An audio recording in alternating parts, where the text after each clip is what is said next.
Voilà.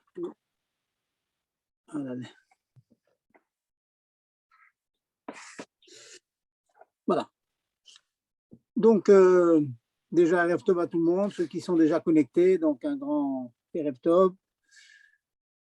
Le mois de Nissan avance. Sivan.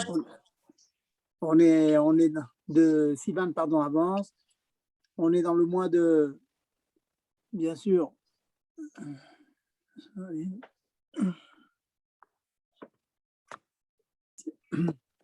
marqué sur mon écran, impossible de se connecter. Je ne sais pas si ça me concerne à moi. Bon, en tout cas, vous êtes connecté, vous m'entendez, hein? Oui. Donc, alors, c'est bon. Bon, alors, je disais, le mois de Sivan avance. On vient de quitter donc un mois fabuleux, un mois de Matan Torah. Et bon, on bénéficie d'une certaine accalmie en Eretz Israël. Et malheureusement, bon, on entend, en tout cas, notre ami Gérard nous a envoyé des messages aujourd'hui que certains membres qui voudraient se faire élire et interdire de faire Mitzvah dans la rue. Vous voyez, des choses à Yom Benora. Les gens ne se rendent pas compte l'impact que précisément cela a dans le cas Israël, que les gens puissent faire Mitzvahim. Et donc, je vais vous rapporter, quand j'ai entendu cette nouvelle, donc je me suis dit, je vais rapporter quand même un petit mot du Rabbi sur la Parashat Shelach précisément. C'est une paracha connue, c'est la fameuse paracha des Meraglim, dont la conclusion, ça sera les 40 jours de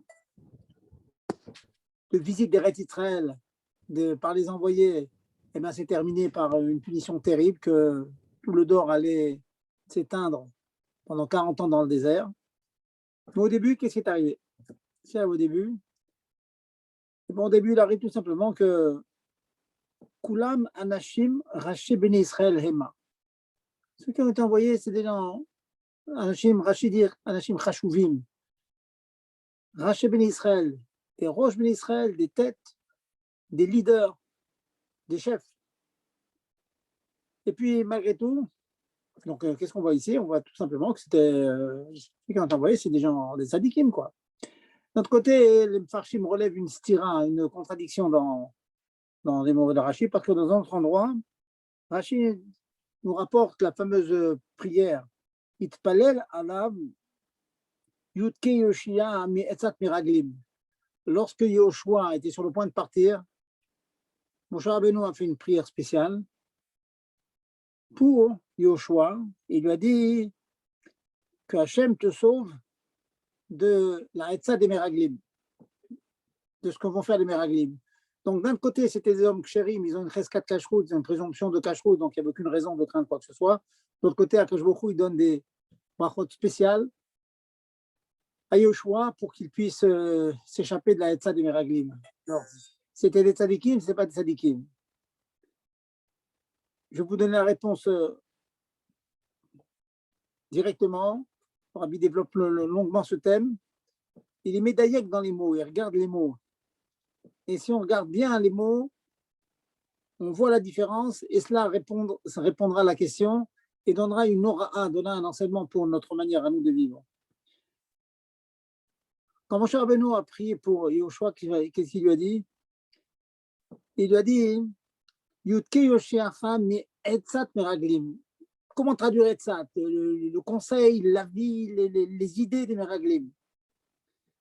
Quelle était leur mission? C'était la tour et Taretz. La tour en hébreu moderne, ça veut dire faire du tourisme, à visiter Eretz Israël.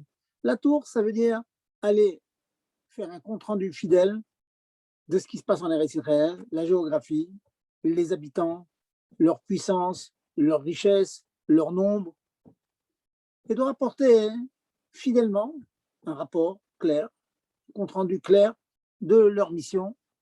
La tour est un Retz. Et qu'est-ce qu'on regarde ici? C'est marqué. Il est marqué, mon cher Rabbeinu a dit que Hachem te sauve des Hatzat Meraglim. La réponse, on va l'assimiler ensemble, mais très très forte. Quand on est envoyé par Moshe Rabbeinu nous dit la tour est Aretz. Fais-nous un compte-rendu fidèle de ce que tu as vu. Et d'un autre côté, il a prié pour Yoshua de la Etza des Meraglim. C'est quoi la Etza? Utsu Etza Petoufa. Etza, c'est le conseil, l'idée, la Shita, donnez le nom que vous voulez aux Meraglim. Les Meraglim avaient une opinion. Quand ils sont revenus, ils ne se sont pas contentés de dire tout simplement, voilà, le nombre d'habitants était tant, leur force était tant, la superficie d'Eretz Israël était tant, et de telle manière, Moshe Rabbeinu, le Meshaléach, allait donner ses ordres pour pouvoir conquérir du mieux que l'on puisse faire Eretz Israël avec le moins de pertes possible. Ils ont donné leur opinion, ils disent on n'est pas capable. Oui, on est capable. Ils sont puissants, ils sont plus forts que nous. Le compte-rendu n'était plus un compte-rendu fidèle, c'était un compte-rendu, on va dire le mot subjectif. Dès que c'est subjectif, alors ça change tout. Et c'est ça la différence entre les deux psukim. Le pasuk qui dit qu'ils étaient kshérim. Kshérim, il était. Alors c'était quoi la crainte de Moshe, à cause de laquelle il a prié une tefila spéciale, une prière spéciale pour le Shoah? C'est que tu peux être kasher, et comme on dit, toi, tes idées personnelles. Et ça, c'est la réponse, Mehmet. Il faut bien avoir cette chose en tête. Il y a un Meshaléach, il y a un Tzadikador, il y a une Torah, la Torah du Tzadikador qui donne ses instructions. On amène un compte-rendu fidèle de ce que l'on voit et par sa force, il fera que l'endroit sera conquis. Si tu commences à donner ton opinion, toi, tu es envoyé par le Meshaléach. Toi, le Shalia, l'envoyé, tu es envoyé par celui qui t'envoie. Et tu dis, là, c'est pas possible de réussir. Et là, c'est oui possible. Là, ils sont plus forts que moi. Là, ils sont moins forts que moi. Alors, on lui dit, c'est pas ce qu'on te demande. C'est pas ce qu'on te demande. Si on est plus fort ou non, si on va réussir ou non, c'est pas ton opinion qui est déterminante. C'est ce que le Meshaléar va te dire. Fais-lui un compte-rendu et la vérité va sortir. Ça, il faut que chacun d'entre nous, c'est un enseignement court, mais d'une force extraordinaire. Souvent, on voit des gens qui ont des opinions, ils ont une chita, même dans les événements qu'on a connus. On a une chita, et dans ça, oui, il faut faire ça. On le voit en Israël. Hein. Eh bien, il faut savoir que la chita que nous, bon, franchement, en tant que chassidim du rabbi, le rabbi nous a rien laissé sans nous donner de route. Et c'est ô combien difficile pendant les événements en Eretz Israël, s'il fallait rendre des territoires par rendre des territoires, l'autonomie et pas l'autonomie, les accords d'Oslo. On était dans un monde où on avait les plus grandes opinions, les plus grands penseurs du monde qui avaient leur opinion. On a constaté, pour ceux qui ont bien suivi les événements à l'époque, que l'opinion d'Yeshara, non droite, c'était celle que le rabbi émettait. Vous rendrez, ça ne sert à rien, vous ne gagnez rien. Pour eux, c'est une pierre posée, c'est une victoire, et ils vont avancer. Et on a vu à quel point tout cela était vrai. C'est le point. Il ne faut pas avoir une médecin, savoir ce que le rabbi dit. Quelquefois, on peut ne pas savoir ce que le rabbi dit. Quelquefois, on peut ne pas avoir suffisamment plongé dans les textes pour comprendre, certes. Alors, notre travail, ça serait de savoir ce que nous avons à faire. Mais une fois que on vous demande quelque chose, c'est pas toi, je t'envoie à Shliar dans telle ville, tu ne vas pas dire je ne peux pas, ils sont trop forts pour moi, il y a trop peu de monde, il n'y a pas assez de monde, ils sont trop forts. Pas ton opinion. Tu vas là-bas, tu as quelque chose à faire, tu as une mission, peut-être ta mission, ça sera de sauver peut-être un juif dans toute ta carrière, ça sera peut-être autre chose, peu importe, mais tu fais exactement ce qu'on te demande. Si on va à la tour, si on va pour rapporter un compte-rendu fidèle, alors on fait sa mission et on réussit. C'est ce que n'ont pas fait, malheureusement, les explorateurs. Ce manque de bitoul envers le Meshaléar, envers le Tzadikador, ça a été la grande, grande catastrophe des 40 ans dans le désert, tous enterrés dans le désert. Vous vous rendez compte? Et ce qu'on voit maintenant, une personne qui rêve, on est sûr, allô, lotier, jamais ça n'arrivera, de dire que maintenant, ça sera un délit d'aller mettre les tunnels des Juifs, c'est vraiment prendre la vérité et tordre la vérité. Et je n'ai pas le moindre doute, le moindre safek que cette idée, ce n'est même pas une idée, cette non-idée, on va dire. Cette non-idée, elle partira comme un nuage, elle partira, personne n'en parlera. Et au contraire, ça donnera un chizouk. Même les gens qui étaient hésitants de le mettre, eh ben, ils me mettront les tefilines, ne serait-ce que parce qu'une personne a dit ça serait interdit, on va mettre les Chabad en prison parce que ils veulent mettre les tefilines aux Juifs. Appelez, mamash, l'Oyoman qui est sous part. C'est pas croyable quand on raconte une telle chose. Voilà donc le point que je voulais vous dire, c'est la réflexion que j'ai eue lorsque j'ai appris ce que Gérard nous a envoyé cette nouvelle là. Je ne sais pas si c'est de lui directement, mais c'est du pas possible. C'est du pas possible. C'est du pas possible. On avance vers Mashiach et on voit que le Satan, il s'arc-boute et donc il sort des absurdités. L'absurdité est quelque chose que personne n'a contesté. Au début, le Mitnagdim disait ça ne sert à rien, on n'est pas taor, on n'a pas fait d'Ikatadei, on aurait bien répondu à toutes ces questions. Maintenant que des anti-religieux viennent nous dire que ça devient un délit de mettre les tefilines, les juifs, pélé. Voilà. Après cette petite introduction sur Chizouk, le Rabbi nous donne du Chizouk, il faut être fort dans nos opinions, toujours avec des Noam, toujours gentiment, pas crier, pas s'énerver, mais être sûr de ce que l'on fait. Mettre les tefilines à un juif, ça amène Mashiach, ça amène le shalom, ça amène l'amour entre les gens, ça fait un contact avec les gens sont seuls très souvent, ça a un contact avec les gens. Beaucoup de gens qui vont au Bet Rabat, qui vont voir le Shaliar pour discuter, pour prendre un café, pour faire une bracha, parce que ça augmente l'Ahavat Israël. Et c'est cet Ahavat Israël qu'il fera que Mashiach va venir, parce que chacun sait que le deuxième Bet Amikdash a été détruit à cause de Sinat Israël. Oui, et on voit cette Sinat, je ne vous cache pas que je suis frappé en route à l'arrêt, on est frappé de voir comment certains hommes politiques mais parlent les uns sur les autres de manière que nous n'avons pas l'habitude. C'est l'eau, on ne peut pas parler d'un autre juif comme ça et on voit qu'il n'y a plus d'hésitation, tout le monde sur la scène publique, tout le monde fait du Lachon Hara, une sinatrinam, mashrinam, donc il faut que nous on se travaille là-dessus, je compte sur vous, je compte sur toi, il faut qu'on se travaille sur la avatrinam. Et même cet ennemi, même celui qui veut nous faire du mal, à l'occasion on lui montrera que nous on l'aime quand même, mais et sûr qu'on y croit que ce qu'on combat c'est ses idées, c'est pas lui. Il dit Tamou, Chataim minaretz, disait la Brouria, la femme de Rabbi Meir.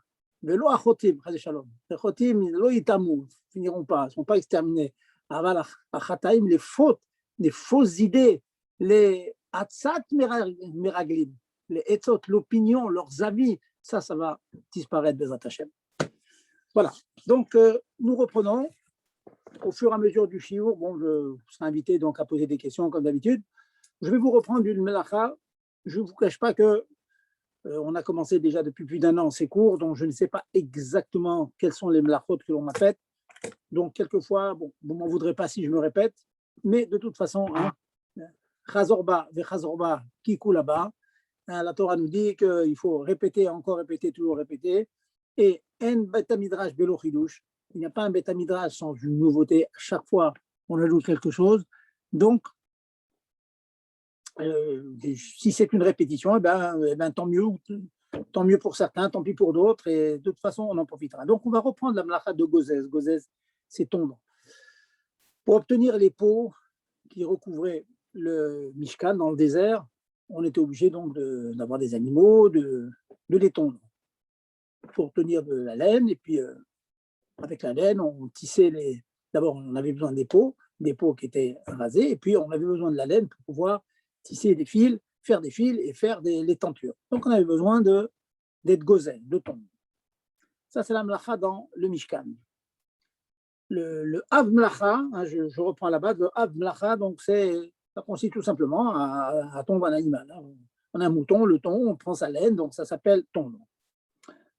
Ça, c'est le Av, c'est le chef de file de cette melacha. Il y a des toldot, il y a des dérivés qui sont, j'en apporte quelques-unes.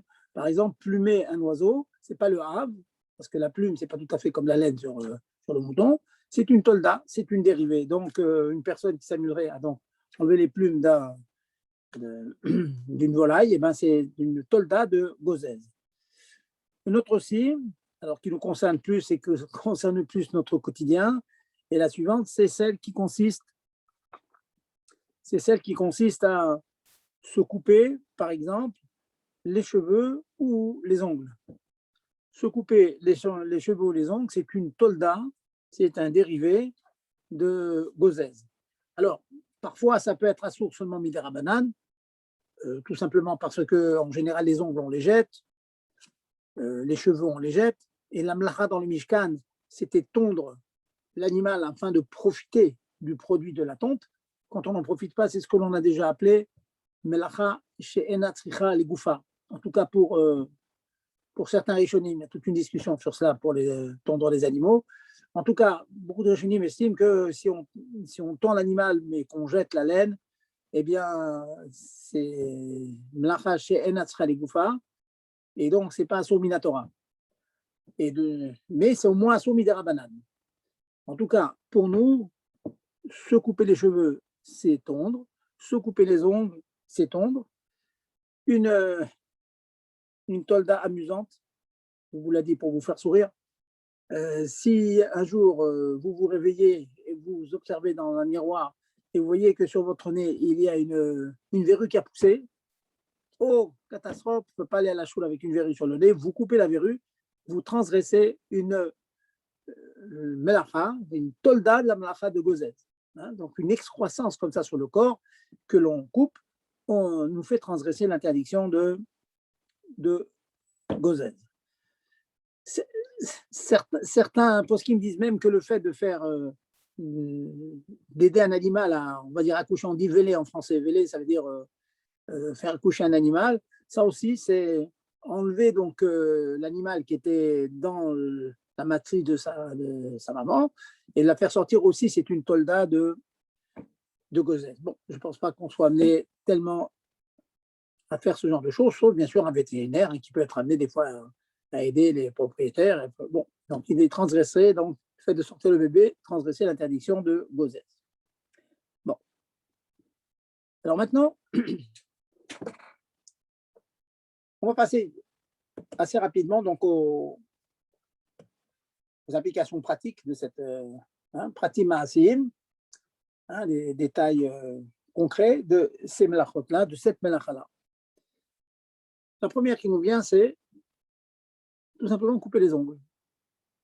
Je connais beaucoup de personnes, des adolescents, pas des fois des moments difficiles, nervosité et tout, ils se rongent les ongles. Il faut bien faire attention, se ronger les ongles, c'est couper les ongles, donc c'est interdit. Voilà. Il peut arriver quelquefois que l'ongle soit un petit peu cassé, c'est douloureux. Malgré tout, on n'a pas le droit d'enlever la partie de l'ongle qui dépasse et qui est douloureuse. C'est interdit. Tout simplement parce que, comme on l'a dit, donc couper les ongles, c'est une tolda, c'est un mlacha dérivé de gozez, de tondre. À tel point que, puisque je suis sur cette melacha, on a un problème vendredi soir. Imaginons qu'une personne, une femme, est censée aller au milieu vendredi soir et le soleil s'est couché déjà, elle se rend compte qu'elle a un ongle, qu'elle n'a pas coupé. Elle a coupé tous les ongles sauf un. C'est laissé le temps, elle a oublié. On a un grand problème. Si elle a un ongle comme cela, d'après de nombreux poskim, c'est khatitsa. Ça fait écran entre le corps et l'eau. Bien que finalement, l'ongle fait partie du corps. Donc, on pourrait penser que ce n'est pas Hotzet. Nous tenons que, ça demande un grand étude ces choses-là, mais nous tenons comme les poskim qui sont marchmirim de considérer que même des ongles qui font partie intégrante du corps, comme on a l'intention de le couper, si vous avez coupé tous les ongles, il en reste un à couper, il est clair qu'on a l'intention de le couper. Toute chose qui est supposée, qui est amenée à être coupée rapidement, il est considéré comme déjà coupé, mais tout de même collé, posé sur le doigt, donc il est chotzet. Donc c'est un vrai problème. La solution, je la donne pour les dames, la meilleure solution, c'est de demander à une goya de couper l'ongle. Et de le couper, alors le mieux, je vais vous donner du mieux au moins bien, le couper si possible avec un chinouille. Ça veut dire, par exemple, prendre un couteau et couper un petit millimètre d'ongle, et ensuite que la goya finira d'enlever l'ongle avec la main. Comme c'est un chinouille, donc ça fait shoot et shoot. Un yesod qu'on a vu la semaine dernière, on a révisé, donc demander à un non-juif de faire un yesod des rabanan, et une personne d'entre vous m'a demandé, donnez-moi un exemple, je vous ai donné, si vous vous rappelez, l'exemple d'aller chercher dans l'immeuble dans lequel on n'a pas fait Hérouv, ou bien dans une rue qui est carmélite. Les carmélites, c'est sur des rabananes seulement. On peut demander à un non-juif d'aller chercher une bouteille de vin, fermé bien sûr, ou des chalotes chez le voisin. Vous voyez, les tzorech mitzvah. Bon, le mikvé, c'est une mitzvah.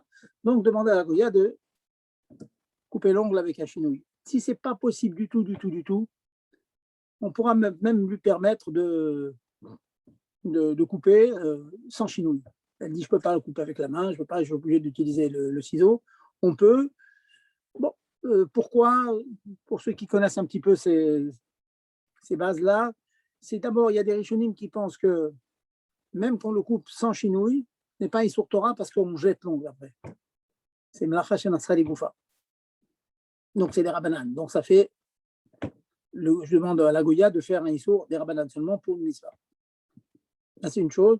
Bon, et Beshat Adachak Gadol, on peut rajouter que certains, il y a une chita dans les rishonim qui est ramenée dans le Rama, il y a Mourazaken, que quelquefois, on peut même demander pour les Tzorech Mitzvah à un goy de faire un Issour Torah, quelquefois. Donc, je suis Metzaref, j'additionne ces deux svarot pour être Mekil. Bon, je suis un peu complexe aujourd'hui, hein, ce n'est pas un cours pile-poule, hein, c'est pas un Kinous Torah, hein, c'est un shiur de halachot pshutot de Shabbat. Donc, en 2 mots, je résume. Couper les ongles, c'est interdit. Et en cas de besoin, vraiment pour le besoin d'un mikvé, on pourra, par une non-juive, couper de préférence avec la main seulement, quitte à commencer à couper l'ongle avec 1 millimètre avec les ciseaux, et elle continue. Et si vraiment c'est pas possible, que la Goya coupe tout avec l'ongle, avec les ciseaux, donc de manière normale. Donc vous voyez qu'on est quelquefois confronté à des vrais problèmes avec ces mlachotes-là. Donc regardez le saut que l'on a fait, on est passé de l'interdiction de gozès, donc de tondre les animaux, à un problème de se couper les ongles. Autre chose aussi, c'est l'extension des ongles. Vous savez que très souvent, on a la peau sèche autour des lèvres, autour des doigts. La peau est sèche et on a des petits peaux qui se détachent. Et on est très souvent tenté d'enlever ces peaux. Eh bien, ça s'appelle aussi gozès, c'est tondre. Parce que c'est finalement couper des excroissances qui poussent dans le corps, des excroissances du corps que l'on coupe, comme à l'image des cheveux qui poussent que l'on coupe, à l'image pour les animaux de la laine qui pousse et que l'on coupe, des poils pour les animaux, etc. Donc, le fait d'enlever les petites peaux, c'est interdit. Donc, dites ça autour de vous. Hein, je vois très souvent des personnes, des jeunes filles qui se rongent les doigts comme ça, qui enlèvent les petites peaux qui sont autour des ongles, ou bien les petites peaux qui sont sur les lèvres gercées. Donc, il faut qu'elles s'habituent à ne pas toucher ces lèvres gercées. Hein. Les lèvres gercées, vous les laissez telles qu'elles sont. Alors, souvent, la question immédiate qui vient, la question récurrente, est-ce qu'on peut mettre du labello sur les lèvres? Mais malheureusement, le labello, c'est quand même un médicament. Hein. Et nous avons dit à de nombreuses reprises que prendre un médicament Shabbat n'est permis que pour une personne qui est vraiment malade, alité. Et avoir les lèvres sèches, c'est bien désagréable, je vous l'accorde, mais on ne peut pas dire que c'est ce qu'on appelle un cholé chez Enbo Sakana. Ça veut dire un cholé chez Nafal et Bishkav, un cholé, un malade qui est alité. On n'en est pas là. Donc malheureusement, on ne peut pas prendre du labello, à part le fait qu'il y a un problème lorsqu'on met comme ce labello qui a une forme de rouge à lèvres, une lacha qui s'appelle Mémaréar, qu'on aura l'occasion de revoir ou de voir. Mémaréar, ça veut dire lisser. Vous lissez donc l'espèce de tube de labello. Donc voilà. Donc faites bien attention de ne pas être amené à arracher les peaux. Je sais que c'est ennuyeux. Hein, il faut prendre des habitudes. Et je vois les jeunes filles, hein, quand j'enseigne comme ça dans mes élèves, je vois tout souvent, hein, certains ont le tic de se ronger les ongles, certains ont le tic de s'arracher les peaux. Et le troisième tic, alors je vous le donne et puis je vais commencer à écouter vos questions. Le troisième tic, c'est au niveau des cheveux. On a parlé des ongles, on a parlé des peaux, parlons des cheveux. Se brosser les cheveux, se peigner les cheveux, vous savez très très bien, faites l'expérience, prenez une brosse, brossez-vous, vous allez voir qu'il y a forcément des cheveux qui s'arrachent. C'est forcé. Donc, c'est vrai que c'est pas c'est d'avoir chez le kaven, on n'a pas l'intention, mais c'est psychréché, c'est sûr. Psychréché, rappelez-vous, ça veut dire c'est sûr, je les arrache. Et même que je ne suis pas spécialement intéressé à les arracher, ce qui n'est pas évident, hein, parce que très souvent, on est intéressé à les arracher parce qu'on enlève les nœuds, etc. Mais même si on suppose qu'on n'est pas intéressé, c'est psychréché des lomichalé, c'est interdit les khatrila. Donc, se brosser, c'est dur à dire. Qu'est-ce qu'on fait lorsque jeune fille me dit, oui, on a toute la tête empelaillée là, le Shabbat matin. Je dis, vous arrangez, vous mettez un élastique, un Shabbat avant de dormir, vous arrangez. Quand vous serez mariés, je leur dis, vous mettrez une perruque sur la tête, il n'y aura pas de problème, mais en attendant, il faut vous arranger pour pas les cheveux comme ça, tout embrouillés, empelaillés, parce qu'on n'a pas le droit de les brosser. Et pour revenir au tic, je vois très souvent des adolescentes comme ça qui s'attrapent comme ça les cheveux, un cheveu, et au bout du cheveu, qu'est-ce qu'il y a? Il y a une petite fourche, une espèce de tic comme ça répandu, de séparer les deux parties de la fourche et couper, sectionner le cheveu en deux, en faire deux cheveux plus fins. Ça aussi, c'est un problème de gozèse. Donc, tâchez d'enseigner autour de vous, hein, ne pas se brosser, ne pas se brosser les cheveux, ne pas s'arracher les peaux et ne pas se démêler les cheveux et enlever les fourches des cheveux.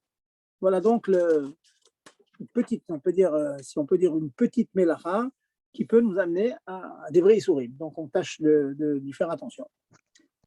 Je conclus, hein, et puis je passe à vos questions. C'est pas une grande mélacha, je conclus.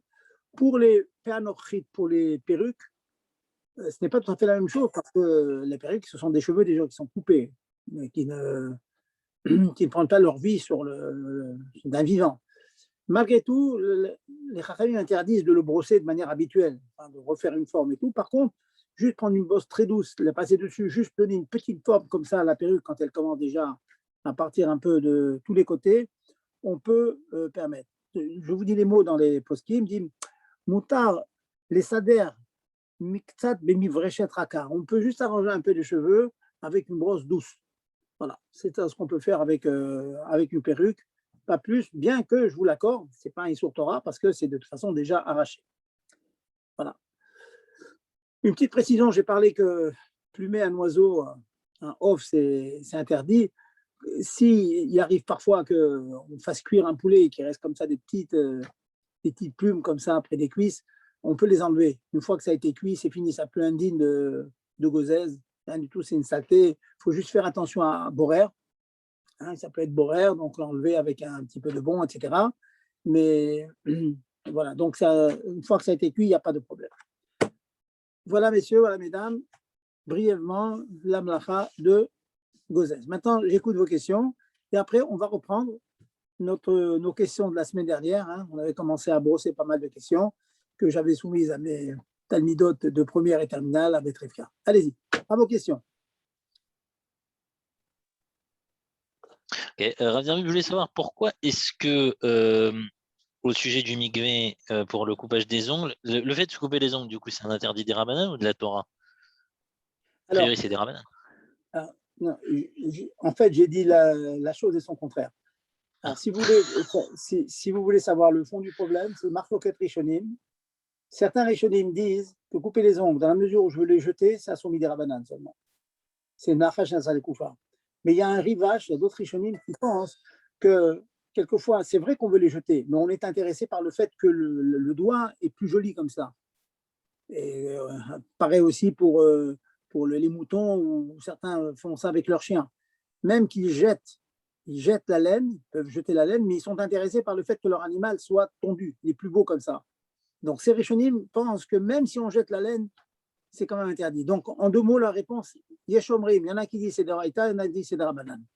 C'est pour ça que j'étais obligé si vous vous rappelez, j'étais obligé d'être Metzaref, d'ajouter la chita du Balaïto pour permettre. C'est pour ça qu'il faut un chinouille pour couper l'ongle. Au moins les khatrila. D'accord. Autre question?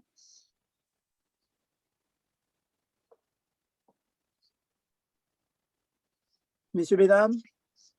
Moi, j'ai une question. Allez-y, n'hésitez pas.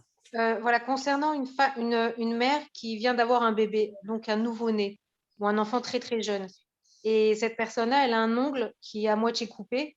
et en s'occupant de son enfant, elle risque de lui faire mal. Est-ce que dans ces cas-là, elle a le droit de le couper? C'est délicat de vous répondre, madame. C'est délicat parce que c'est un vrai issour de le couper. Alors, j'ai envie de vous dire, madame, qu'il faudra mettre un petit Kleenex, pansement. un petit quelque chose sur votre ongle. Et c'est difficile de dire que, certes, il faut s'occuper du bébé, il faut faire attention, c'est évident. Mais c'est quand même pas au prix d'un issour. Si maintenant, alors, on va aller au bout, je vais aller au bout de l'idée. Imaginons que la maman soit la seule personne qui peut s'occuper du bébé et le seul moyen de s'occuper du bébé, c'est en coupant l'angle. Je ne crois pas que ça existe, mais je vais aller jusqu'au bout du raisonnement. Vous voyez, le scénario catastrophe. Effectivement, on pourrait imaginer qu'on pourrait faire un issour des rabananes pour nourrir un bébé. Enfin, c'est des scénarios catastrophes, je ne vous souhaite pas. Ça ne va pas vous arriver, ne vous inquiétez pas. D'accord. Voilà. Merci, monsieur le Rav. Autre question? Bonsoir, juste par rapport à la perruque, le fait de peigner, il n'y a aucun problème? De quoi faire? Le fait de peigner une perruque.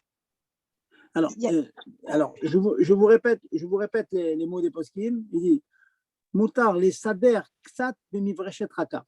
Peigner avec un peigne, c'est problématique. On permet seulement d'arranger un peu avec une brosse douce. Ça veut dire une brosse qui ne rentre pas, qui ne pénètre pas comme les brosses dures ou bien comme les peignes, vous voyez, parce que ça ressemble trop à peigner les cheveux. On peut juste un peu, les sader, en hébreu, des sader, c'est arranger un peu la perruque, c'est tout, pas plus. C'est un peu embêtant parce que quelquefois la perruque est embrouillée, quelquefois on a pris la pluie, je comprends votre question. Des fois, elle a pris la pluie. Si elle a pris la pluie, vous prenez une brosse douce et vous remettez juste les mèches à leur place, comme ça, délicatement. Mais il ne faut pas leur redonner la forme initiale. Vous voyez, donner la forme initiale, vous entrez dans un problème ou de gauzaise ou de bonnet, comme on verra dans bonnet. Bonnet, ça veut dire construire. Ok, merci. Voilà. Autre question? Ouais, Rav, je voulais savoir, le fait de se faire, de se peigner, vous avez dit pour les jeunes filles, donc ce que vous avez évoqué, c'est simplement un risque, un petit créchet en fait, d'arracher des cheveux au passage. Voilà. Du coup, j'aimerais à me poser la question, est-ce que il y a besoin d'une mitzvah, par exemple, que ce soit dans le cadre d'un mikvé, ou est-ce que c'est possible tout le temps que de demander à une goya de démêler les cheveux, sachant que en général, petit créchet allié des goy, c'est moutard. Effectivement. D'après le principe qu'on a établi avec le frigo, là, c'est bien que vous rappelez ça, Khazak, que psychétal et dégoï, c'est moutard. On pourrait demander donc à la femme qui va au mikvé, pour demander à une goya de lui peigner, de lui brosser les cheveux, bien que ce soit sûr que les cheveux vont s'arracher. Mais ce que je demande à la goya, c'est pas d'arracher les cheveux. Je demande juste de brosser. Donc ça ressemble au cas où on peut demander à un goy d'ouvrir le réfrigérateur, même si on sait que l'ampoule va s'allumer. Dans la mesure où je lui demande quelque chose qui en soi, dans son essence, est permis, Tzmuto des merdias, ça va ouvrir une porte du frigo, même qu'en parallèle, il y a le secteur électrique qui va allumer la lampe, c'est permis, oui. Les dégâts, c'est ça, moutard dans votre cas, oui. Absolument. Mais il faut qu'on soit dans le contexte d'une mitzvah, genre le mikvé, ou est-ce que c'est valable du coup même pour la jeune fille qui veut s'embellir? Shabbat. Donc dans l'idée, on peut imaginer. Oui, en général, c'est toujours le Shabbat. Le frigo, c'est pour manger, oui. Donc la jeune fille qui veut s'embellir pour aller à la choule et qui se dit j'ai besoin d'émêler mes cheveux pour ça, elle peut potentiellement aller demander à la goya. Je voulais décider si s'embellir, c'est mitzvah. Bah non, mais enfin, bon, moi, je sais pas, j'imagine qu'il y a des jeunes filles pour qui c'est vraiment un onek Shabbat, peut-être encore plus que de manger de la viande, si vous voulez, j'imagine. Je sais pas, il faudra leur poser la question. Alors, si ça existe, effectivement, si ça existe, alors aller des gosses, ça moutard. D'accord. Voilà. Dans le Sorer Shabbat, si quelqu'un, dans le même cas que le frigidaire, c'est quelqu'un qui a oublié son poulet chaud dans le four, est-ce qu'il y a moyen d'ouvrir par un goy le four, même si qu'il y a la lumière qui va s'allumer ou pas, dans le même principe que le frigidaire, et sur le Sorer Shabbat? Écoutez, je vais vous demander de répéter la question parce qu'il y a un train qui vient de passer à côté. Je n'ai pas attrapé tous vos mots. Répétez-moi la question. Dans le même principe que le frigidaire, qu'il y a un moyen d'ouvrir par un goy, même si la lumière elle s'ouvre, est-ce que c'est le même cas pour un four, si quelqu'un a oublié le poulet vendredi soir dans le four pour Shabbat? Et il y a la lumière dans le four, vous voulez dire? C'est quoi la question? Il y a la lumière dans le four? Allô, m'entendez? Oui, dans le four, il y a de la lumière. La lumière, ça vous coupe chez demandez à moi, Ngo excusez-moi. d'ouvrir. Oui, c'est permis, comme le Sinon- frigo, absolument. Oui, Comme comme le le frigo. frigo. D'accord. Exactement. Alors. Autre question? C'est- Juste pour finir, ce que vous avez dit tout à l'heure, c'est si jamais il y a des ailes sur le poulet, justement, ou il y a des petites plumes, des poils des fois qui restent. Ça, on a le Vous droit. avez dit on peut les arracher, on peut ou pas les arracher? Alors vous avez dit un problème de boraire, mais est-ce Voilà. qu'on Vas-y, C'est pas gauzaise, en tout cas. c'est pas gauze. Voilà. C'est pas gauzaise. Boraire, bon, il y a les solutions qu'on connaît. Par exemple, enlever la peau, c'est moutard. Hein, si vous enlevez toute la peau, par exemple, c'est moutard. Ou bien vous enlevez avec un peu de chair. Si vous mangez la peau, vous enlevez les petites saletés avec un peu de chair. Voilà. Très bien. OK. S'il n'y a pas de Désolée, questions, Raphaël. allez-y. Juste une dernière question, juste par rapport à ce que vous avez dit sur la perruque, que ça peut rentrer dans un problème de bonnet. Si par exemple, quelqu'un qui reforme des boucles avec la main, juste, c'est un problème de bonnet? Si c'est juste comme ça, un petit peu avec la main, c'est un petit peu comme, vous savez, les garçons qui ont, qui ont des péotes, vous voyez, elles sont déjà formées, et bon, ils font juste que les serrer un petit peu, ça, il n'y a pas de problème. Mais si vraiment vous refaire des boucles, c'est interdit. Faire des taltalines, faire des boucles, si vous avez vraiment vous voulez boucler les cheveux, il y en a, hein, il y a des filles comme ça qui ont les cheveux très fins, donc ça se défait complètement la nuit, puis le Shabbat matin, elles veulent le refaire entièrement, ça c'est interdit. Ça c'est interdit, ça c'est vraiment bonnet, ça. Hein. C'est comme faire même la défaire, c'est interdit. Quand on a une tresse par exemple, c'est comme tresser, vous voyez. Si on fait une tresse, c'est interdit, c'est pas un vrai bonnet, hein, mais les Chachamim disent que c'est dommer la bonnet, ça ressemble à bonnet, donc on ne fait pas. D'ailleurs, celles qui veulent défaire leur tresse, il y aurait une solution, c'est par exemple enlever l'élastique, et puis elles vont dormir, comme ça le vendredi soir, puis si la tresse est complètement défaite d'elle-même pendant la nuit, ça c'est possible. Mais défaire une tresse, c'est comme, il y a bonnet et sauteur, hein, vous connaissez construire et détruire. Merci. Autre question? Oui, j'ai une question. Oui. Comme on n'a pas le droit de se coiffer Shabbat, est-ce qu'on aurait le droit, je crois que non, mais enfin, je voulais avoir la confirmation, de mettre un tout petit peu d'eau sur les mains, d'humidifier un peu les mains, et puis de se les passer sur les cheveux? Est-ce que c'est permis? Madame, mouillez vos cheveux un petit peu, c'est pas interdit. Ben voilà, vous allez être surpris. Voilà, super. Ah, très bien. Voilà. Se mouiller un peu les cheveux, c'est pas interdit. Vous mouillez un peu les mains, vous passez sur les cheveux. C'est De très bien. toute façon, ça va sécher. Mettre de la laque sur les cheveux, ça va vraiment raffermir les cheveux. Ça, c'est interdit. C'est un peu comme bonnet. Mais l'eau, juste un petit peu, ça va vous plaquer un peu les cheveux sur la tête, puis ça va sécher. Donc, mouiller un peu les cheveux, c'est pas interdit, madame. Très bien. OK, merci. Voilà. Écoutez, je vais vous poser quelques questions maintenant. Donc, c'est encore une fois, deuxième partie du shiur. On fait une petite rasara sur des choses que je pense que vous connaissez. Je ne sais pas si je vous l'ai posé la semaine dernière. En tout cas, je vous la demande. Est-ce qu'on a deux questions? Mettre un gâteau sur le couvert d'une marmite pour qu'il chauffe bien. Première question. Deuxième question, si oui, si j'ai le droit de mettre une challah ou d'un gâteau, est-ce que je peux le recouvrir avec une serviette, ce gâteau? Voilà la question. Il est sec? Oui. Sec, c'est complètement sec. Ah oui, on peut. C'est permis? Oui, Oui. ça va coûter un peu plus droit. Je répète la question. Premièrement, mettre sur la marmite. Deuxièmement, recouvrir avec une serviette. Oui. Alors, ça, C'est pas de banane. le fait de recouvrir, vous avez dit la réponse, le fait de recouvrir le gâteau ou la challah avec une couverture, avec une serviette, c'est atmana, oui, effectivement. C'est vrai, je pense que vous pensez à autre chose. On a dit que, une seconde. On a dit que le problème de atmana, c'est quand on met une serviette qui va recouvrir les parois, pas seulement le haut. Mais là, c'est quand on fait atmana de la marmite. Écoutez bien la nuance, hein, écoutez bien, hein, je vais préciser. C'est quand on recouvre, pour qu'il y ait l'interdiction d'atmana d'enfouir une marmite, il faut qu'il y ait le robe de la marmite qui soit recouvert au niveau de paroi, au moins la moitié des parois de la marmite soit recouverte. Par contre, si je mets une serviette par-dessus, juste pour épaissir le couvert de la marmite, c'est permis. Parce que je fais atmana de la marmite. Mais si maintenant, sur la marmite, j'ai mis un gâteau et je mets une serviette dessus, le gâteau, il est complètement enfoui. Il est entre la marmite et la serviette. Et ça, c'est interdit. Tout le monde a compris? Oui.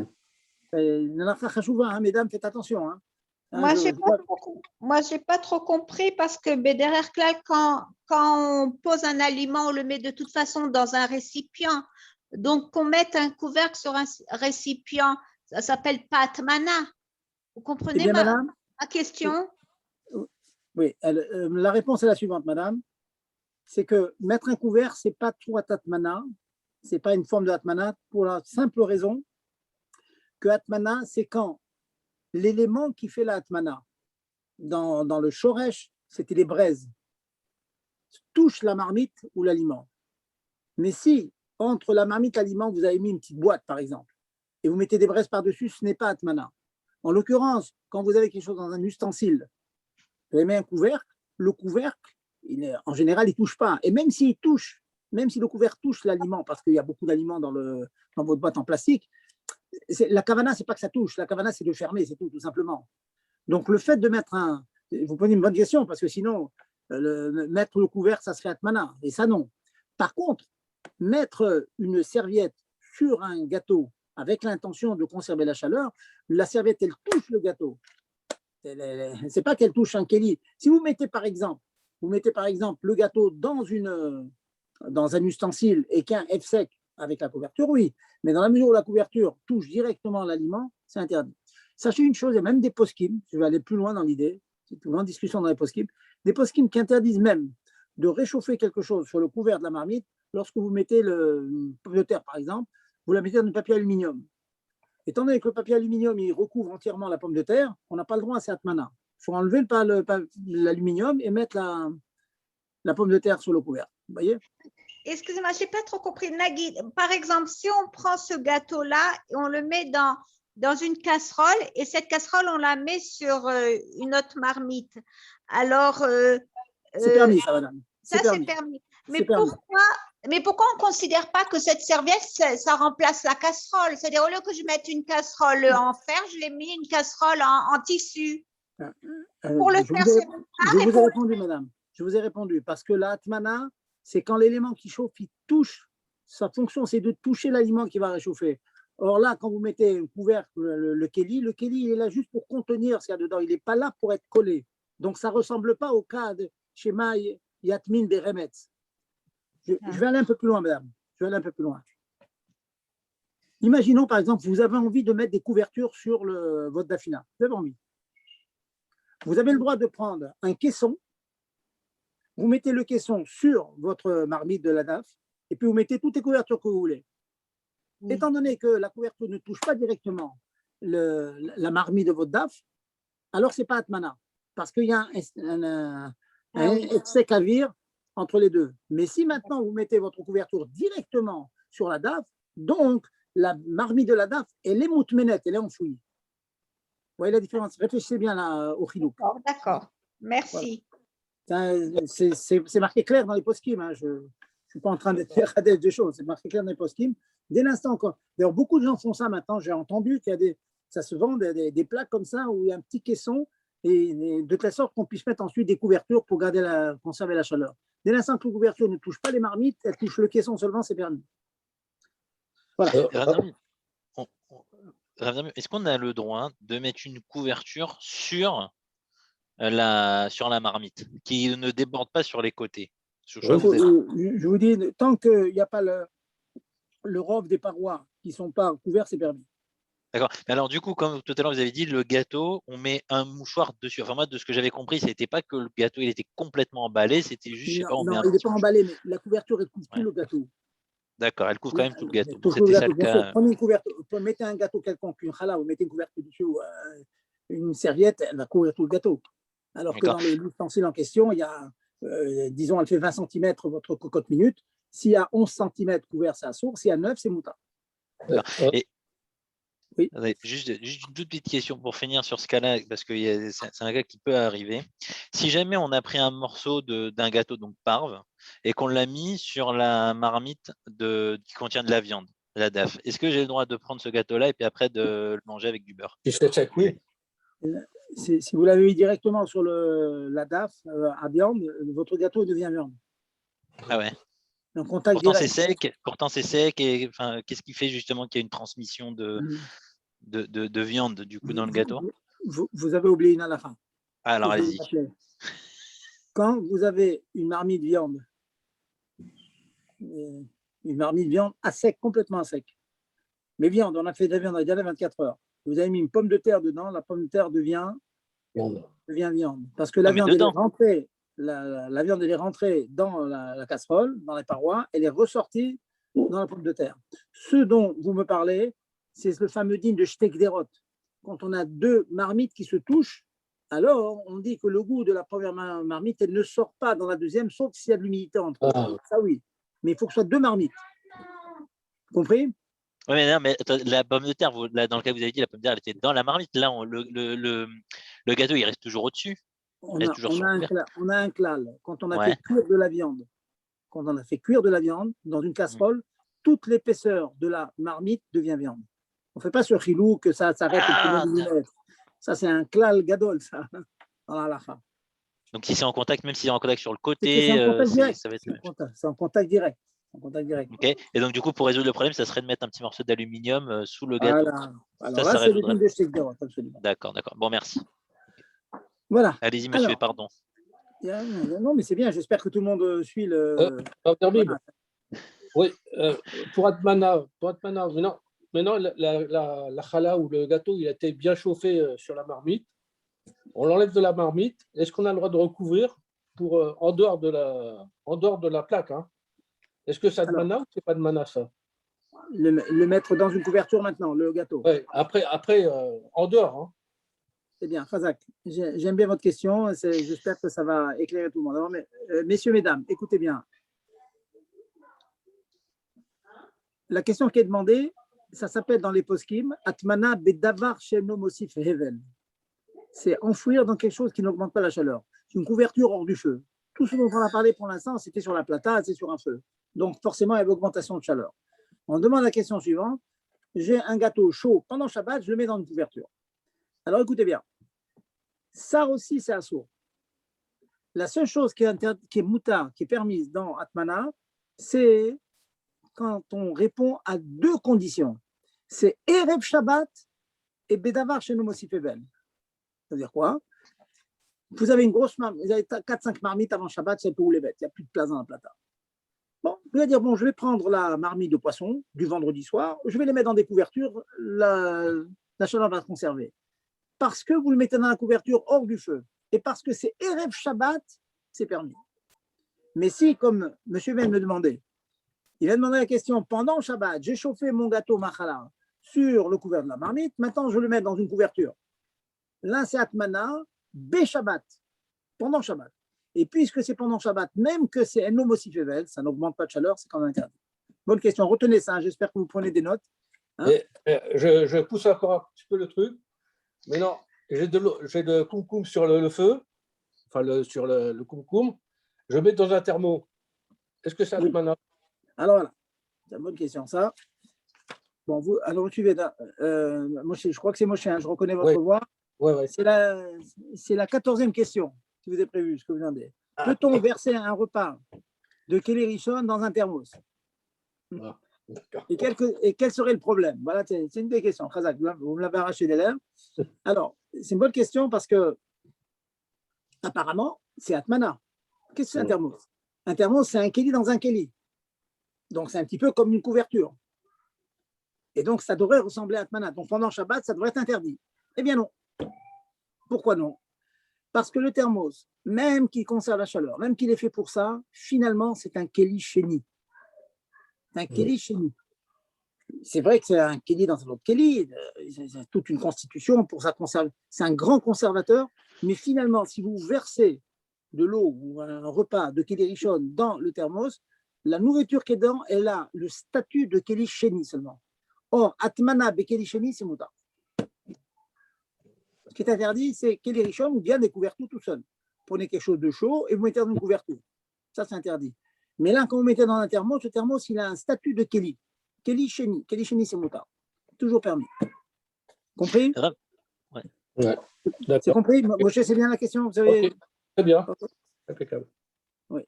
Raph, pourquoi est-ce qu'on ne dit pas dans ce cas-là que, étant donné que l'eau, de toute façon, elle était déjà dans un état de Atmana dans le Kumkum, comme quelque chose qui était couvert avant Shabbat, on peut refaire Atmana après, du coup, il n'y aurait pas de problème. D'abord, il n'y avait pas de mana avant. De l'eau qui Il est n'y dans le Kumkum, c'est avait pas pas de Atmana. mana? On ne considère pas C'est que pas l'eau Atmana. qui est dans le...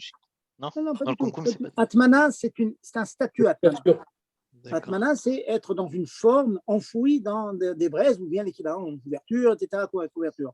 Le fait d'avoir un aliment dans une casserole, c'est pas Tsurat Atmana. C'est la question qu'on m'a demandé tout à l'heure. C'était dans le Kumkum. C'était quelque chose, un morceau de viande. Voilà. Je prends un morceau de viande, je la sors de la nappe, du quai des Richones, je veux le mettre dans du papier alu. L'entourer comme ça de papier alu, non. Je fais Atmana pendant Shabbat, j'interdis. Clair? Très clair. Oui, très clair. Voilà. Je n'ai pas trop compris. Pour l'atmana, si par exemple on prend un aliment froid et on le met dans des couvertures, ça s'appelle atmana ou... Pas du tout, madame, c'est moutard, c'est froid. Tout ce que atmana égale conserver une chaleur dans quelque chose et sous forme de atmana. Un froid, il n'y a aucun problème. Donc, si vous avez envie vous avez un aliment qui est froid, au contraire, et vous dire, vous voulez en lui enlever, il est sorti du congélateur, par exemple. Il est sorti du congélateur, il est très, très froid. Je ne parle pas de faire fondre des glaçons, hein. Non, un aliment très, très froid. Et vous voulez le réchauffer un petit peu, le mettre dans une couverture, c'est permis. Il n'y a aucune augmentation de chaleur. Tout au plus, il y a le froid qui va un peu partir, mais ça n'a rien à voir avec l'atmana. Ah, merci. Voilà. Rav, c'est une question. Du coup, si on met la challah sur la casserole, on n'a pas droit ensuite de la mettre sur la table et recouvrir sur la mappa de Shabbat? Parce que ça va conserver la mappa de Shabbat, ça va conserver la chaleur de la challah. Ah, non, je comprends ce que vous dites. Non. En général, ce dont j'ai parlé, effectivement, si on va au bout de l'idée, c'est intéressant ce que vous demandez. Donc, si on va au bout de l'idée, on a fait réchauffer une challah très très chaude et puis on la recouvre sur la table pour faire l'echem mishnen. Alors, je comprends votre question, mais vous êtes bien d'accord que quand on fait ça, c'est pas du tout avec l'intention de conserver la chaleur. On fait ça mishum kavod Shabbat.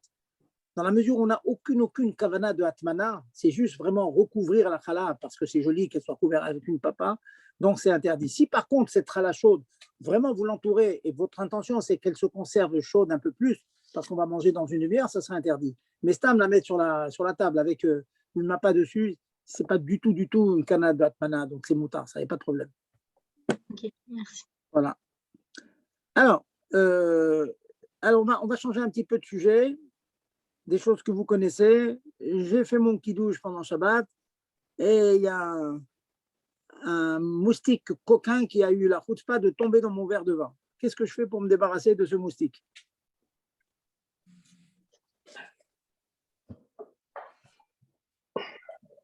Alors, d'abord, c'est quoi le problème? C'est quoi le problème et c'est quoi la solution? On va faire ça un petit peu. On penche le verre pour qu'il sorte. On penche le verre pour que le moustique il tombe du verre avec un peu de liquide. Voilà. Est-ce qu'il y a une autre solution? Oui, il faut souffler le moustique vers l'extérieur et ensuite le pencher. Non, et encore une solution. Avec une cuillère, mais le Mourazakan, il n'est pas vraiment d'accord de la cuillère. Bon, c'est bien, Razak. Je vois que vous êtes au courant de cette halakha. Alors, beaucoup de poskim, beaucoup de poskim permet d'enlever le moustique avec du liquide. Parce qu'ils considèrent qu'en fait, on ne fait que séparer du liquide avec du liquide, donc c'est pas boraire. Mais Admor Zaken n'est pas d'accord là-dessus. Dans le Sidour, hein, attention, en fait, dans son Shulchan Aruch, Admor Zaken il permet ça, mais dans le Sidour, il est choser, change d'avis, ça arrive, il y a plusieurs cas, il change d'avis. Et il considère que dans la mesure où, finalement, c'est vrai que je coupe le vin en deux, mais finalement, toute ma kavana, c'est finalement d'enlever le moustique, donc c'est interdit. Donc, tout simple, il doit renverser le moustique du verre jusqu'à ce qu'il en aille de lui-même. Et l'idée, c'est que quand il fait cette opération, il garde le bon. Donc, c'est un petit peu considéré comme s'il prenait le bon, il laissait le mauvais. Ça, c'est permis. Un beyad, miyad, ochel, mitor, absolet. Je vous rappelle les trois clalim dans vos rêves. Avec la main et pas un ustensile. Miyad pour prendre tout de suite et prendre le bon du mauvais. Très bien. Bravo. Je vois que vous connaissez bien cet halakha. Alors, puisqu'on est dans Borer, est-ce qu'on peut éplucher des légumes Yom Tov avec un épluche-légumes? Oui. En petite quantité. Voilà. Oui. Yom Tov, c'est moutard. On a besoin. Yom Tov, c'est moutard. Il ne faut pas dire en petite quantité. Faut pas dire en petite quantité. Pour une famille. Parce que le derer, d'utiliser le plus légumes, c'est en petite quantité. Comme le derrière, c'est en petite quantité, et donc on permet. Vous voyez? Ça, c'est la svara. Pourquoi il y a une différence entre Shabbat et Yom Tov? Shabbat, il n'y a pas de petite quantité. Tu prends un ustensile de borer, et c'est le cas du plus légumes, donc c'est interdit. Par contre, le Yom Tov, il y a un autre statut dans Yom Tov. Ce qui est interdit, c'est Dvarim, Shosim, les Yamim Rabim, les Yamim Arbé, des choses qu'on fait en grosse quantité pour plusieurs jours.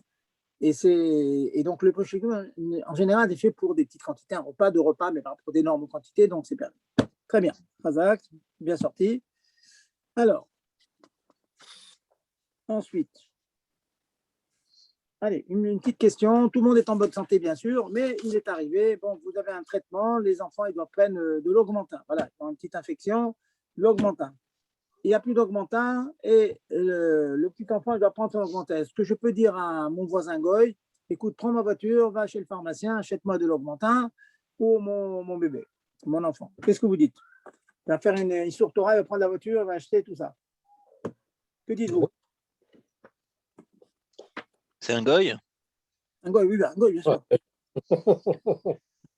Alors, pour un goy, pour un issour, des rabananes, enfin, là, c'est un maladalité, du coup, le petit bébé. C'est comme un maladalité. Est-ce qu'il y a une saganat nefesh, en fait? C'est ça la question. Parce que s'il fait. Non, pardon. Bah non, oui, le goy, il peut prendre ça, il peut transgresser des issours Torah pour un maladalité. Donc oui. Voilà. Par contre, un juif, il faut que ce soit pour un saganat nefesh. On va donner le klal.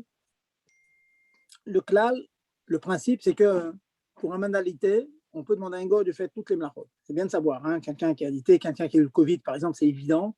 Même qu'il n'est pas en danger, il peut demander au goy d'acheter tous les médicaments qu'il faut. Tout est permis. Tout est permis par un goy. Téléphoner au médecin, prendre la voiture, tout est permis par un goy, bien sûr.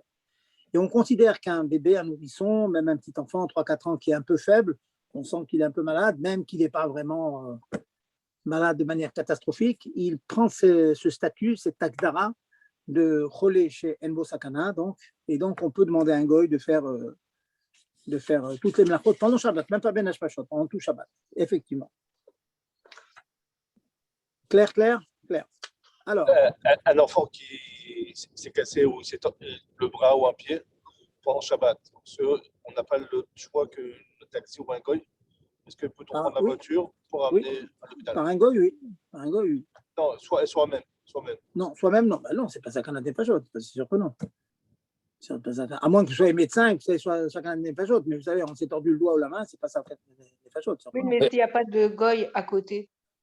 S'il n'y a pas de goy. Ça, c'est un problème. Franchement, ça dépend. Je ne peux pas vous donner une réponse générale parce que ça dépend ce qu'il y a l'enfant. Je dis ça parce que, vous savez, il y a certaines mamans, dès que leur enfant pleure, ils sont prêts à allumer le feu. Non, je parle d'un enfant qui a un bras cassé, que les médecins ont dit qu'il faut qu'il vienne à l'hôpital sur Paris, le Shabbat, normalement, on ne peut pas faire un Issour Torah. Il faut trouver une solution. Normalement, c'est pas un Issour Torah. Je sais que c'est très douloureux et tout, mais ce n'est pas un Issour Torah. Tel que c'est marqué dans les Sfarim, ce n'est pas un Issour Torah, donc normalement, on ne peut pas prendre la voiture. Donc, il faut absolument appeler un taxi, trouver une solution. Même porter l'enfant, vous avez le droit. Parce que porter l'enfant, c'est un Issour des Rabbanan. Et pour un cas comme ça, on peut permettre un Issour des Rabbanan. Normalement, on permet un Issour des Rabbanan avec un chinouille. Bon, mais porter le bébé, le nourrisson avec un chinouille, c'est compliqué. Et quand il n'y a pas le choix, on peut le porter. Mais prendre la voiture, c'est un Issour Torah. Vous voyez? Donc, vous direz à votre mari de prendre le bébé, de l'amener chez un médecin à côté, chez un pharmacien, qui trouve une solution, en le portant. C'est la même réponse pour une femme qui doit accoucher? Non, pas du tout. Une femme qui doit accoucher, elle est en sakana. Elle est en sakana. Comme elle est en sakana, dès que les contractions rapprochées sont venues, donc le top, ce que je conseille toujours, c'est d'appeler un taxi, un Uber, une ambulance. Pourquoi? Parce qu'on ne fait qu'une seule avéra, juste le fait de l'appeler. Après, on ne fait plus d'avéra. On va dans la voiture, c'est plus une avéra. C'est le goy qui fait tout. Si c'est le mari, s'il n'y a pas le choix, alors là, dans ce cas, vous pouvez me dire, il n'y a pas le choix, je n'ai pas trouvé de goy, l'ambulance ne vient pas, le Uber ne répond pas, tout ce que vous voulez. Alors, le mari accompagne, il n'y a pas le choix, elle est en sakana, mais il faut savoir que le mari fait beaucoup d'avéros. Chaque accélération, chaque clignotant, il est obligé de mettre les clignotants, sinon c'est sakana. Chaque acte qu'il fait, c'est un problème. Et puis c'est compliqué. Hein, En arrivant, il faut qu'il fasse caler la voiture, sinon il n'a pas le droit d'arrêter le moteur. C'est compliqué si le mari accompagne. Mais il a le droit. La femme est sans sakana. Voilà, donc pour les femmes pour qui c'est d'actualité cette question, sachez que vraiment il faut vous arranger avec un taxi, avec une ambulance et faire en sorte que votre mari ne conduise pas. Par contre, votre mari il vous accompagne, hein, il rentre dans la voiture avec vous. Il ne faut pas laisser la femme qui va accoucher toute seule, on ne sait jamais. Donc on permet ou la maman ou le mari qui accompagne. Moi, j'ai une question. Quelqu'un qui se fracture pendant Shabbat, qui tombe, qui se fait une fracture, et elle ne sait pas si elle doit bouger ou pas parce que c'est dangereux, et qu'en face d'elle, il n'y a que des juifs. Qu'est-ce qu'elle fait? Elle n'appelle pas l'ambulance? C'est un cas très spécial. Je vais vous répondre brutalement. Normalement, non. On l'allonge et on attend la fin de Shabbat. Parce que, c'est pas évident. Comprenez, madame, je parle bien d'une fracture. Je parle qu'un médecin vous a dit il y a une fracture. C'est vrai qu'on peut avoir peur que ce soit plus grave. Mais dans la tête de beaucoup de personnes, une fracture, c'est sakana, hein, tout est permis. C'est pas juste. Pas juste. Et d'ailleurs, je vais ajouter, madame, si vous me permettez. Laissez-moi juste, je finis ma phrase. Je connais de très, très, très, très, très nombreux cas de gens qui ont pris la voiture et ils sont restés 20 heures aux urgences, personne ne l'a touché. 20 heures. Le lendemain, il y avait des urgences et tout. Une fracture, restez au lit, on va s'occuper de vous. C'est pas sakana. À l'hôpital, vous voyez. Donc, je comprends que du point de vue humain, c'est terrible. On va fracturer tout le monde. Il y a beaucoup de sportifs qui ont une fracture et qui, bon, non, c'est pas ça, vous attendez. Certaines fractures nécessitent de ne pas bouger. Ils disent qu'il ne faut pas bouger parce que ça peut empirer. Alors, comment on fait dans ces cas-là? Écoutez, on essaie en général, quand il y a des accidents comme ça, on peut les déplacer un petit peu. Hein. J'ai eu personnellement, d'un temps jeune, des accidents, on m'a déplacé, on m'a mis sur un lit, c'est tout. Ça fait un peu mal à un moment. C'est quand quelqu'un se fracture dans un match de foot, ça arrive à tout le monde. Quelqu'un se fracture quelque chose dans un match de foot, on le prend, on le met dans une civière, on l'amène. On le déplace un petit peu. Voilà, je vous donne de manière générale maintenant. Il y en a qui ne pourront pas supporter, qui vont vouloir appeler l'ambulance. Bon, elles sont libres. Elles sont libres. Mais je vous dis, d'après la halakha pure et dure, normalement, on n'a pas le droit. Sauf si maintenant il y a un médecin ou quelqu'un de compétent, il dit attention, ici, il s'est fracturé, on va dire, d'une partie supérieure, le fémur, un éloda, je ne sais pas. Ça peut toucher un point de sakana, mais ça oui. Mais stam comme ça, une petite fracture, combien, je connais des dizaines de personnes qui ont le poignet fracturé, le bras fracturé, ça fait très très peur, mais c'est rien. Le soir même, ils ont un plâtre, au bout d'une semaine, on leur enlève. Donc, il ne faut pas trop décider qu'on peut transgresser Shabbat. Voilà. D'accord. Rav Zerbib, dans un shiur, vous avez dit que, par exemple, si on a besoin pour un enfant de médicaments, on a le droit de faire avec un chinouille, de prendre l'ordonnance et d'aller chez le pharmacien. Oui, faire un sourd d'herbanan, oui, des chinouilles, oui, absolument. Avec un chinouille, c'est-à-dire dans le papeau ou d'une façon pas habituelle, quoi, de mettre l'ordonnance. Et j'ai dit tout à l'heure, si vous vous rappelez, que pour porter le bébé, je vous avais dit, il essaie de le porter de manière médicale. Et s'il ne peut pas, il peut le faire de manière normale. Bon, pour l'ordonnance, c'est pour un homme, on le met sur le chapeau, on le met c'est tout, sur un tricot, c'est rien du tout. Mais s'il n'y a pas le choix, comme porter un enfant, par exemple, on le porte normalement, c'est tout. Parce que ça, il faut des rabbinats. Mais un sourd Torah, si vraiment on fait une vraie melacha sur la Torah, non. Un juif qui prend une voiture parce qu'il y a une fracture, on parle d'aller chez le pharmacien à côté. Oui, ça c'est mouta. C'est mouta.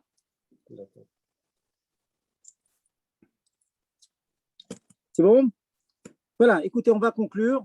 Donc, on continue de mlacha en mlacha. Au Hachem, je vois qu'il y a un grand intérêt pour ça, la chod.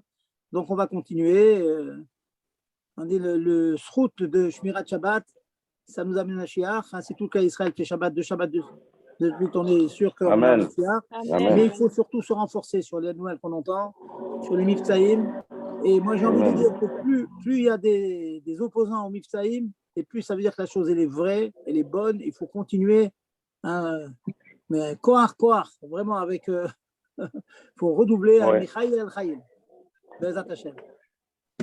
C'est ce que j'ai dit à quelqu'un tout à l'heure. J'ai dit qu'il y a encore plus de juifs qui vont mettre les filines en Israël. C'est sûr. Rien que par opposition à des absurdités pareilles. Un juif, même qui ne veut pas mettre les filines, il comprend. Tu veux m'interdire de le porter? à la Tachana Merkazit, bah, pitom, je vais courir et je vais les mettre. Même pour ça, ils vont les mettre, Baruch Hashem. Allez, quoi tout, messieurs, dames. Merci beaucoup. Merci. Allez, quoi tout, des bonnes nouvelles. Merci, amen, amen.